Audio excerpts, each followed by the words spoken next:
Dr. Sarah Chun had always been known for her gentle hands and calm demeanor.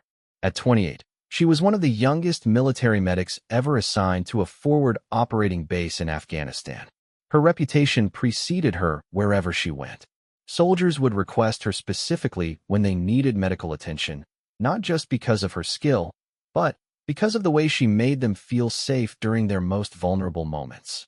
The morning sun cast long shadows across the dusty compound as Sarah organized her medical supplies in the makeshift clinic. She had been at FOB Phoenix for 6 months now, and the routine had become second nature. Check inventory, prepare for incoming casualties, patch up the wounded, and send them back to fight another day. It was a cycle that never seemed to end, but Sarah found purpose in every bandage she applied and every life she saved. Her small frame and soft-spoken nature often led newcomers to underestimate her. The SEALs who rotated through the base were no exception. They would nod politely when introduced, thank her for her service. But she could see it in their eyes. They saw her as just another support person, necessary, but not quite part of their world. She didn't mind. Sarah had learned long ago that respect was earned through actions, not words. The radio crackled to life in the early afternoon. A patrol had encountered an IED explosion 3 clicks north of the base. Multiple casualties incoming. Sarah's training kicked in immediately. She began preparing the trauma bay, laying out surgical instruments, checking the blood supply, and coordinating with the helicopter pilots for emergency evacuation procedures. When the Black Hawk touched down, Sarah was ready. The first soldier they carried in was barely conscious, his left leg mangled beyond recognition. Behind him came 2 more casualties, one with severe burns, another with shrapnel wounds across his chest. Sarah moved between them like a dancer, her hands steady and sure as she triaged, prioritized, and began the delicate work of saving lives. The most critical case was Lance Corporal Rodriguez, the young man with the destroyed leg. As Sarah worked to stop the bleeding and stabilize him for transport to the surgical hospital in Kandahar, she could hear him whispering prayers in Spanish. His eyes were wide with fear, not of death, but of never walking again. Sarah leaned close to his ear as she inserted in 4-line. "You're going to be okay," she whispered back in fluent Spanish. "I won't let anything happen to you."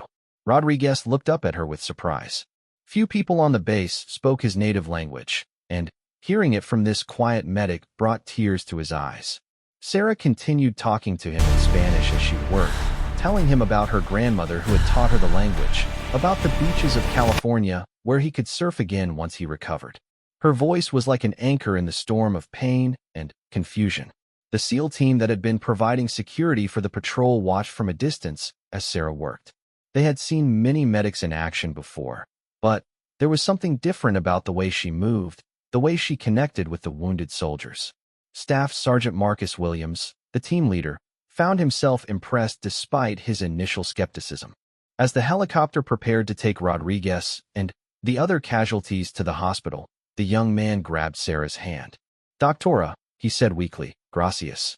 You saved my life." Sarah squeezed his hand gently. "That's what we do. That's why we're here."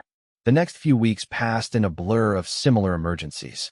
The Taliban had increased their attacks in the region, and casualties were coming in almost daily. Sarah worked 18-hour shifts, catching sleep whenever she could, eating MREs between surgeries. The other medical staff marveled at her stamina, but Sarah was driven by something deeper than professional duty. She had grown up in a military family. Her father had served 3 tours in Iraq, coming home changed each time. She remembered the nightmares, the way he would sometimes stare off into space during dinner, lost in memories he couldn't share. Her mother had held the family together with quiet strength, and Sarah had learned from both of them that service meant sacrifice, and that healing was about more than just physical wounds. The SEALs began to notice her dedication. They would see her in the mess hall at odd hours, reviewing medical journals by lamplight. They observed how she remembered every patient's name, how she would check on recovering soldiers even when she was off duty. Slowly, their initial indifference began to shift into something resembling respect. One evening, as Sarah was cleaning up after a particularly difficult day, Staff Sergeant Williams approached her. "Doc," he said, using the informal title that soldiers reserved for medics they trusted. I wanted to thank you for what you did for Rodriguez. Got word that he's walking again. Doctors in Germany said if you hadn't acted as fast as you did, he would have lost the leg for sure. Sarah looked up from the medical charts she was updating. Just doing my job, Sergeant. Williams shook his head. No, it was more than that. I've seen a lot of medics document good ones, bad ones, everything in between. You're something special. The compliment caught Sarah off guard. She had always focused on the work itself, not on recognition. Thank you, she said simply. As Williams walked away, Sarah allowed herself a small smile. Recognition from the special operations community was rare and hard-earned. But she knew that respect was fragile, and, in this environment, it could be lost as quickly as it was gained.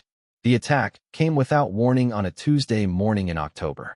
Sarah was conducting a medical training session for the base personnel when the first mortar round hit the communications building. The explosion shattered windows throughout the compound, and the sound of automatic weapons fire erupted from the perimeter. Sarah's medical training had prepared her for trauma in controlled environments. But this was different. This was chaos in its purest form. The Taliban had launched a coordinated assault on the base, using mortars to soften the defenses before sending in ground troops. The attack was more aggressive and better organized than anything they had faced before. As soldiers rushed to defensive positions, Sarah made her way to the medical clinic. Her first priority was protecting the wounded soldiers already under her care. There were 3 recovering patients in the ward, including a young private who had been injured in a vehicle rollover the day before. Everyone stay calm, she called out as another explosion rocked the building. We're going to move to the reinforced shelter. The private, barely 18 years old, looked terrified. Doc, what's happening? The bad guys are having a bad day, Sarah said with a calmness she didn't feel. But we're going to be fine. As she helped the wounded soldiers move to the protected area, Sarah could hear the battle intensifying outside. Radio chatter filled the air with urgent reports of enemy positions and casualty updates. The SEALs had taken positions along the southern wall, where the main assault was focused. Then, the radio crackled with a message that made Sarah's blood run cold. Medical, we have multiple urgent casualties at the south gate. Cannot extract under current fire. Medical personnel requested for forward treatment. Sarah looked at the radio, then at the wounded soldiers under her care. Standard protocol was clear. Medical personnel did not leave the protected medical area during an active attack.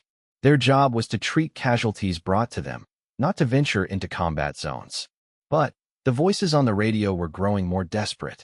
Men were bleeding out while pinned down by enemy fire. Men who had protected her, who had shown her respect, who had become more than just patients. They had become her responsibility. Sarah made a decision that would change everything.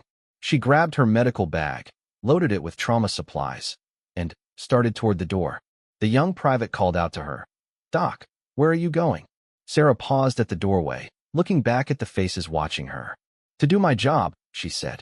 Then, she stepped out into the hell of combat, not knowing that in the next few hours, she would discover something about herself that would shock everyone who thought they knew the gentle medic with the healing hands. The SEALs were about to see a side of Dr. Sarah Chun that would forever change how they viewed both her and themselves. The moment Sarah stepped outside the medical facility, the world transformed into a nightmare of smoke, dust, and deafening noise. Bullets whined overhead, while explosions sent debris raining down around her. She had trained for combat scenarios, but nothing could have prepared her for the overwhelming sensory assault of an actual firefight. She pressed herself against the concrete wall and tried to get her bearings. The south gate was 200 meters away, across open ground that was being swept by enemy machine gun fire. Between her and the wounded SEALs lay a killing field that no rational person would attempt to cross. Sarah closed her eyes for a moment, feeling the weight of her medical bag and the responsibility it represented. She thought about the Hippocratic oath she had taken, about her father's stories of brotherhood in combat, about the faces of every soldier she had treated. When she opened her eyes again, something had changed. The fear was still there, but it had transformed into something else, a cold, calculating determination. She began moving along the wall, using whatever cover she could find. A burned-out vehicle provided concealment for 50 meters. A concrete barrier gave her another 20. Each movement was deliberate, planned, executed with precision that surprised even her. It was as if some dormant part of her brain had suddenly awakened, bringing with it instincts she never knew she possessed. The radio in her bag crackled with updates. Bravo team taking heavy fire. Johnson down, leg wound. Martinez hit in the shoulder. Cannot move to extraction point. Sarah recognized the voices. These weren't strangers or statistics. They were men she had treated before, men who had shared stories about their families back home. Johnson had shown her pictures of his newborn daughter just last week. Martinez always brought her coffee when he thought she looked tired. She reached a position where she could see the south gate. The scene was worse than she had imagined. The SEALs were pinned behind a low concrete wall, taking fire from at least 3 different positions. She could see 2 figures lying motionless, blood pooling around them. Others were returning fire while trying to drag their wounded teammates to safety. Staff Sergeant Williams was among them, applying pressure to Johnson's leg wound while simultaneously coordinating the defense. Even from a distance, Sarah could see that Johnson was losing too much blood. Without immediate medical intervention, he would go into shock within minutes. Sarah studied the battlefield like a chessboard.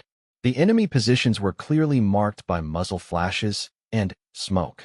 There was a pattern to their fire, a rhythm that left small windows of opportunity. She noticed that every 30 seconds, there was a brief lull as the machine gunners reloaded. It wasn't much, but it might be enough. She waited for the next lull, then sprinted across 15 meters of open ground to a damaged Humvee. The vehicle's armor plating was riddled with bullet holes, but it would provide temporary cover. As she reached it, enemy fire resumed, bullets pinging off the metal around her. Williams spotted her, and his voice came over the radio, incredulous and angry. "What the hell is the medic doing out here? Doc, get back to the clinic now." Sarah keyed her radio. "Johnson needs immediate treatment, or he's going to bleed out. I'm coming to you." "Negative. That's an order. Return to base." Sarah ignored the order and continued studying the battlefield. The next movement would be the most dangerous, 30 meters of completely open ground with no cover. She would be exposed to fire from multiple positions. The mathematical part of her mind calculated the odds and found them unacceptable. The part of her that was evolving under pressure didn't care about odds. As she prepared for the sprint, something unexpected happened. One of the Taliban positions fell silent. She looked up to see smoke rising from a building to the east. Someone had taken out one of the machine gun nests, reducing the fire she would face. She didn't know who had made that shot, but she was grateful for it. Sarah took a deep breath, shouldered her medical bag, and ran. Time seemed to slow as she crossed the open ground. She could hear bullets snapping past her, feel the heat of near misses, see the muzzle flashes that were aimed in her direction. But her focus never wavered from the wounded men ahead. She dove behind the concrete wall where the SEALs were positioned, sliding the last few feet on her belly as machine gun fire raked the ground where she had just been standing. Williams stared at her in disbelief as she immediately began working on Johnson's wound. "Are you insane?" he shouted over the noise of gunfire. Sarah didn't answer. She was already in full medical mode, assessing the wound, stopping the bleeding, preparing Johnson for transport. But as she worked, part of her mind was processing everything happening around her. She was aware of the enemy positions, the ammunition count of the SEALs, the tactical situation they faced. "How many hostiles?" she asked Williams as she applied a pressure bandage. "At least 20, maybe more. They've got us pinned pretty good." Sarah finished with Johnson and moved to Martinez. His shoulder wound was serious, but not immediately life-threatening. As she cleaned and dressed it, she found herself analyzing the enemy's strategy, identifying weaknesses in their positions. "The building at 2 o'clock, she said to Williams. "The one with the blue door. That's their command position. Take that out, and the others will lose coordination." Williams looked at her strangely. "How do you know that?" Sarah paused in her work, suddenly aware of what she had said. She didn't know how she knew, but she was absolutely certain. The patterns of fire, the way the other positions responded to signals from that building, it all pointed to a central command structure. "Trust me," she said simply. Williams relayed the information to his sniper, who confirmed Sarah's assessment. 2 minutes later, the building with the blue door erupted in smoke and flame.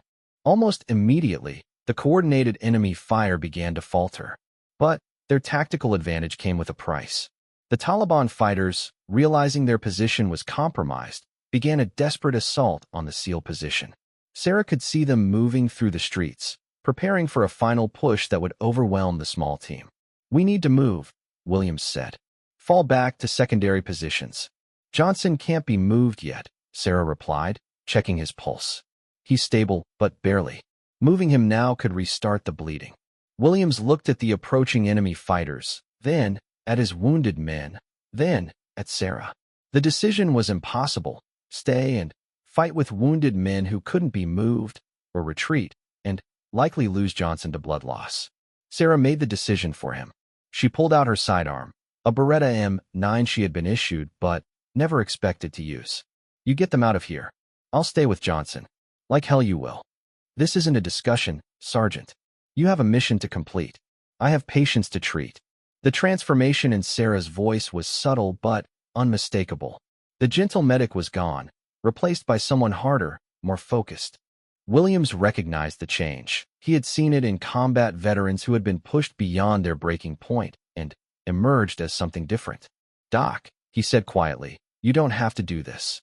Sarah checked her weapon, chambered around, and took a position where she could cover both Johnson and the approaches to their position. "Yes, I do." Williams hesitated for another moment, then began organizing the withdrawal of his remaining men. As they prepared to move, Sarah felt a strange calm settle over her. The chaos of battle seemed to slow down, became manageable. She could see every detail with crystal clarity: the movement of shadows in doorways, the glint of weapons in the afternoon sun, the exact moment when the enemy would round the corner and see Johnson lying defenseless. When the first Taliban fighter appeared, Sarah was ready. Her first shot took him center mass, dropping him instantly. The second fighter tried to take cover, but Sarah had already calculated his position. Her second shot found its mark. The remaining SEALs, who had been moving toward the extraction point, stopped and turned. What they saw would be burned into their memories forever. Their quiet, gentle medic transformed into something none of them had imagined possible. Sarah moved like a professional soldier, using cover effectively, firing with precision that suggested years of combat experience she didn't have. She protected Johnson with a ferocity that was both beautiful and terrifying to witness. Every movement was calculated, every shot placed with surgical precision.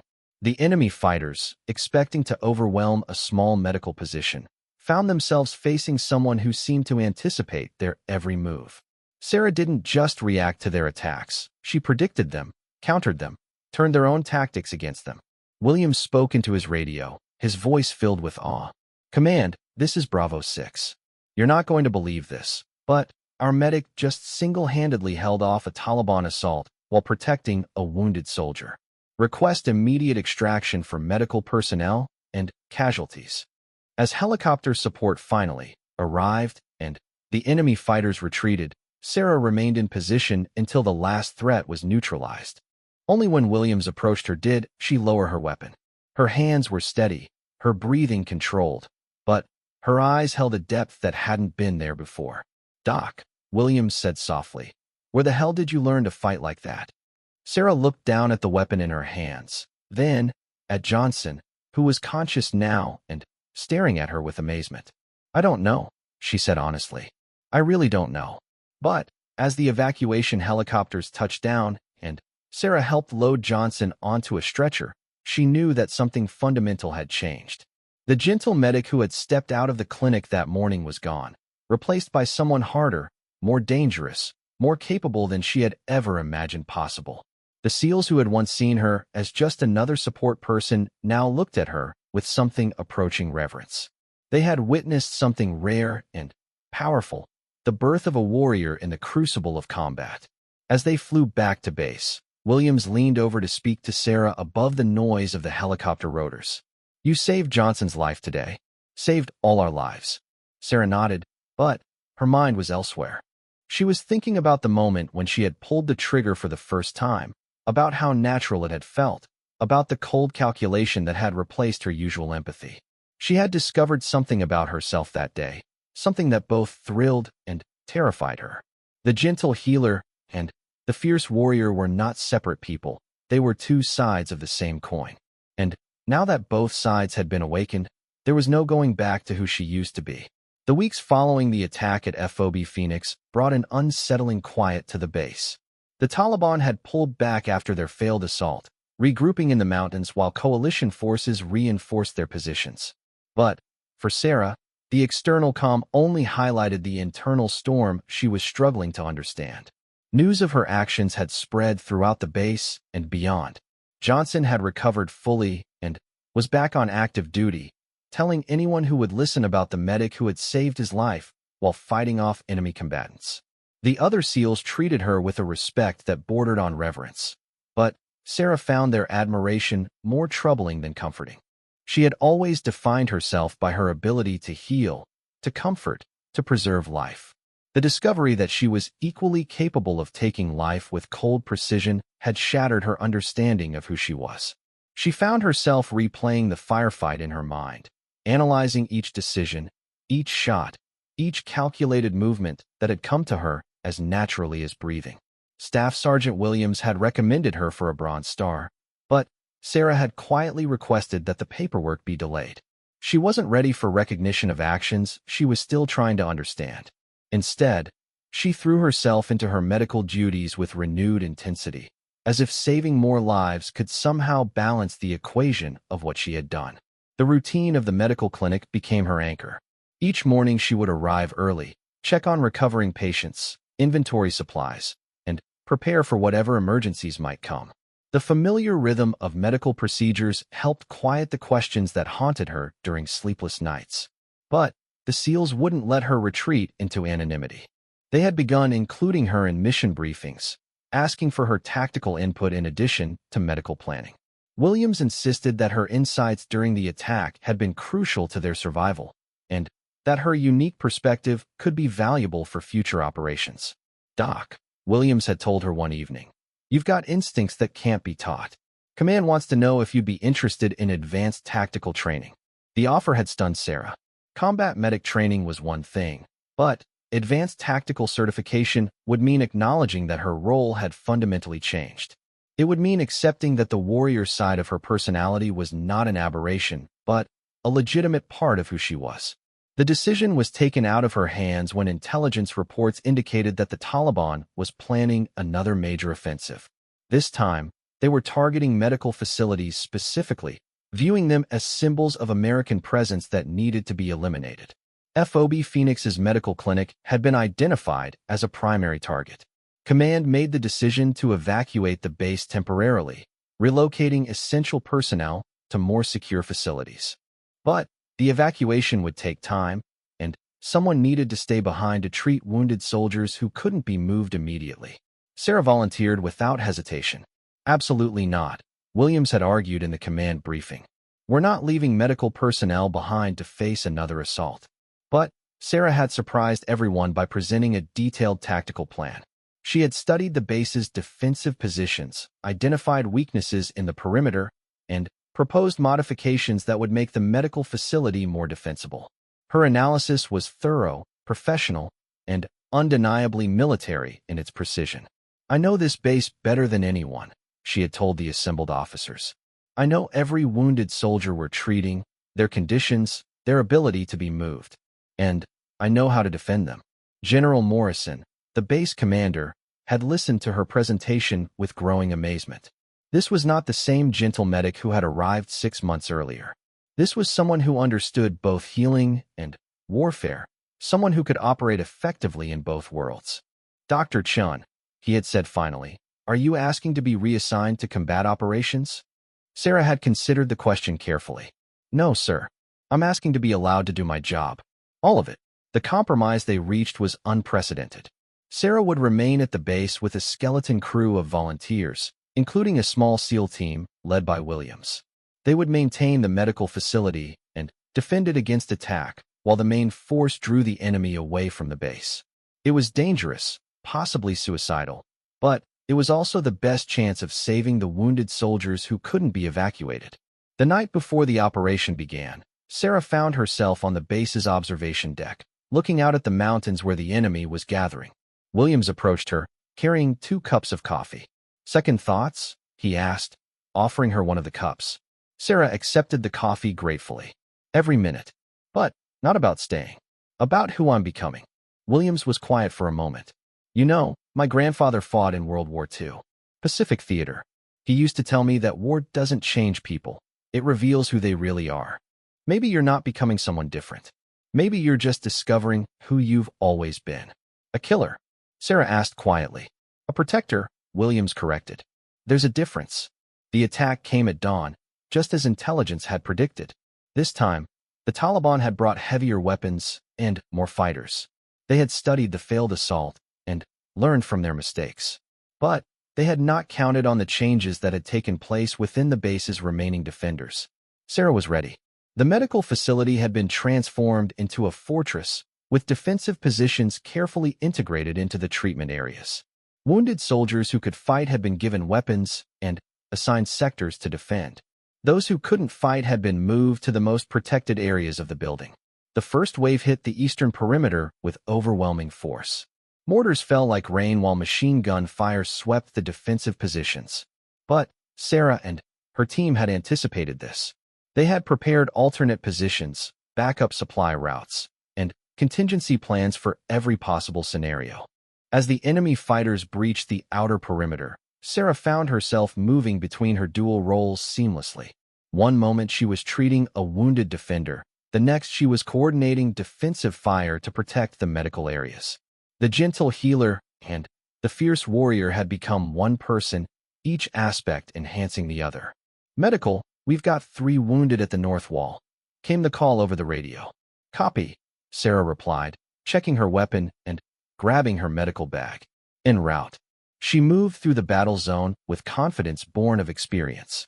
Enemy fire seemed to part around her as she reached the wounded soldiers. 2 had minor injuries that could be treated quickly in place. The third, a young Marine named Peterson, had taken shrapnel to the chest and was bleeding internally. As Sarah worked to stabilize Peterson, enemy fighters broke through the defensive line and entered the medical building. She could hear Williams and his team engaging them in the corridors, but she knew some would make it through. Peterson was too wounded to move, and she wouldn't abandon him. When the first enemy fighter rounded the corner, Sarah was ready. She had positioned herself so that Peterson's stretcher was behind cover while she had a clear field of fire.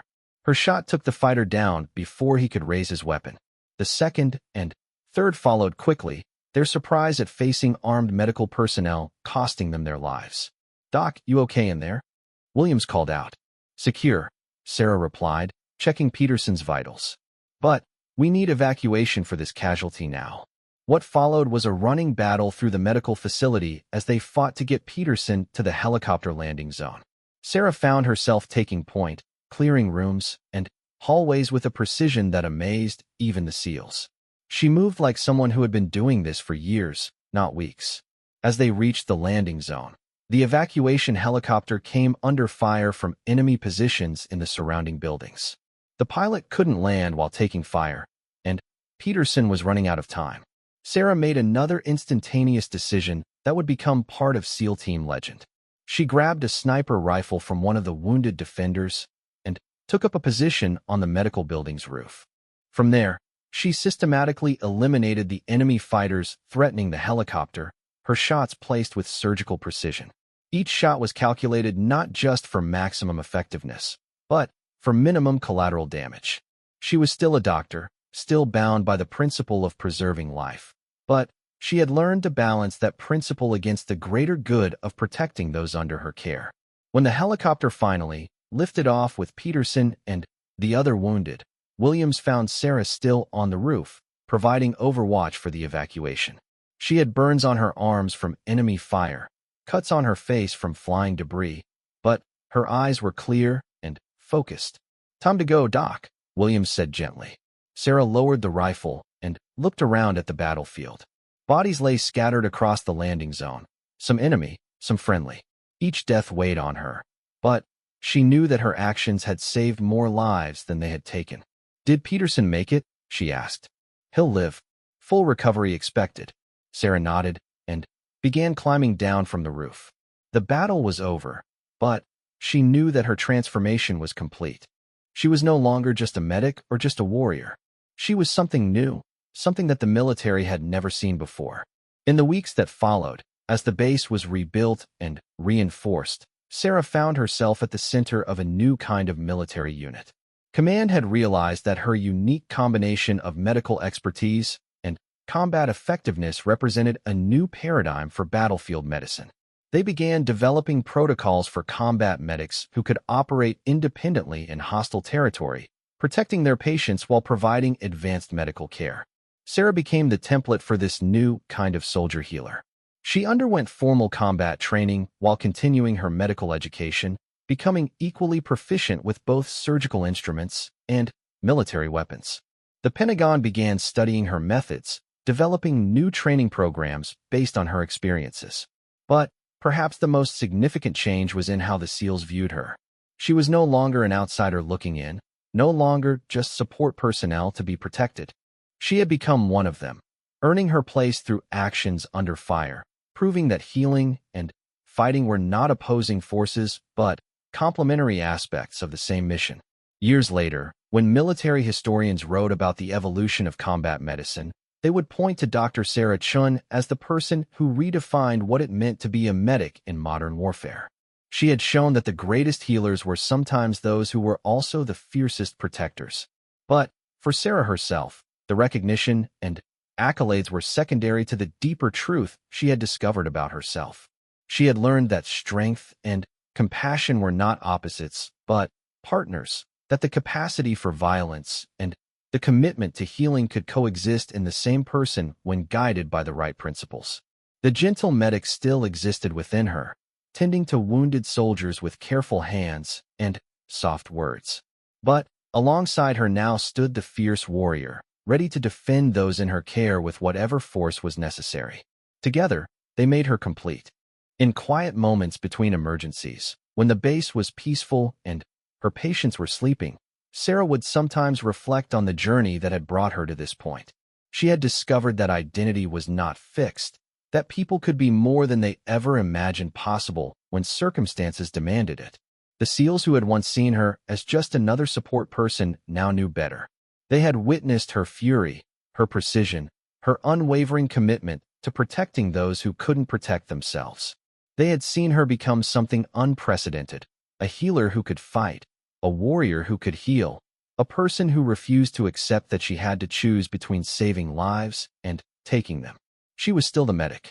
But now everyone knew what happened when that medic's fury was unleashed in defense of those under her care. And in a world where evil often came armed and ready for violence, having healers who could fight back was not just valuable, it was essential.